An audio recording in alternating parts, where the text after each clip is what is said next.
Hi, Cherry. I have something to tell you about yesterday. Do you have time to talk right now? Thank you for having us yesterday. Sure, I have time. What's the matter? Is something wrong? I was a bit shocked yesterday. You can't even cut fish properly. Uh-huh? You're right. I'm not that good at cutting fish. Also, you didn't know the names of all the dishes. To be honest, I was really shocked. I think one of the reasons why I don't know the names of those dishes might be because I was born and raised in a different state. You're right, it was the first time I heard of those dishes. Thank you for teaching me. I appreciate it. I know, right? But, you know what? This is a problem. Uh-huh? With that level of knowledge, I don't think you're suited to be my son's wife. I don't think you're suited to be his wife. You're not good at cooking. That's a huge problem. Yes, you're right. I will make an effort to be better at cooking. I'm not talking about being laid back and taking it easy. With this, I don't approve of you as my daughter-in-law. But That's why I thought of an idea. During the weekends, you should come to our house and learn how to cook. what? During the weekends? That's right.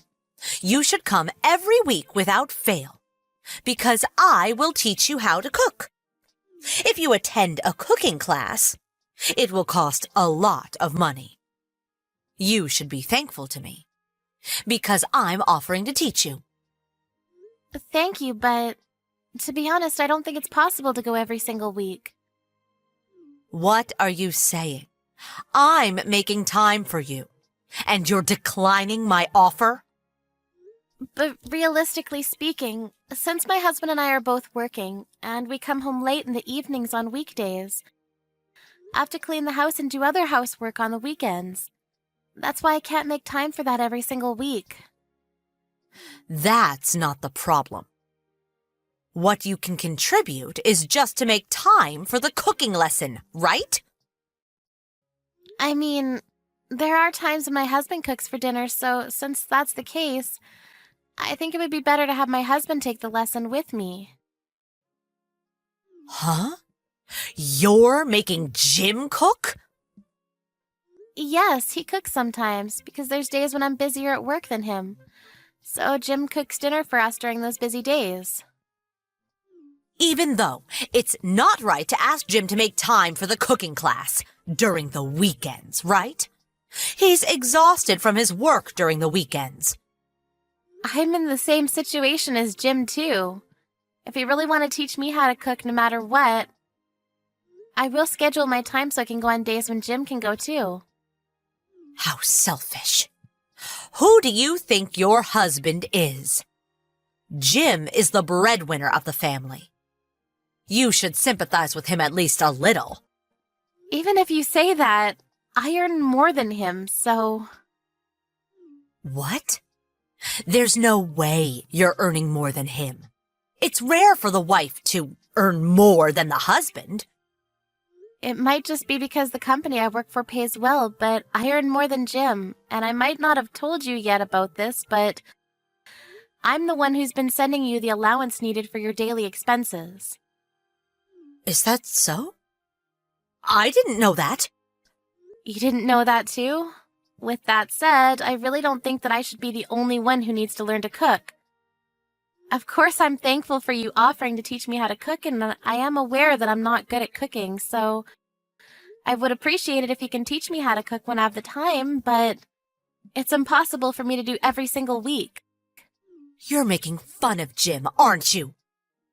Huh? I never said such a thing.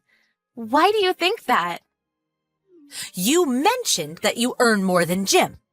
All I hear from that statement is that you're making fun of him. You should quit this instant. Huh? Quit? Please stop saying such nonsense. If you don't quit your job, you can't have a child, right? That's not really the problem. Jim and I are saving money, so we're thinking that it might not be the right time yet to have kids. It doesn't seem that way to me, though. I'll call your workplace. What? What are you saying? I will tell them that.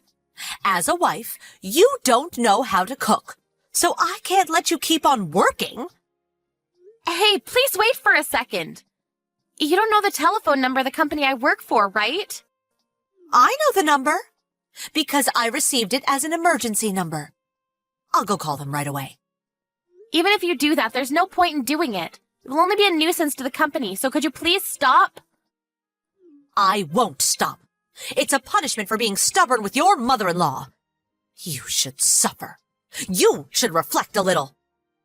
I don't understand what you're saying, but didn't I just say that I can't go every single week? Shut up. You're making fun of Jim and me. I won't forgive you for that. I will make you pay for this. If you do that, you're going to be the one who'll be in trouble, you know. I already called them. I also told them about all the bad things you said about us. Because of that, you will have a hard time at the office, right? You should hurry and quit your job. You're right. My colleague was the one who talked to you on the phone.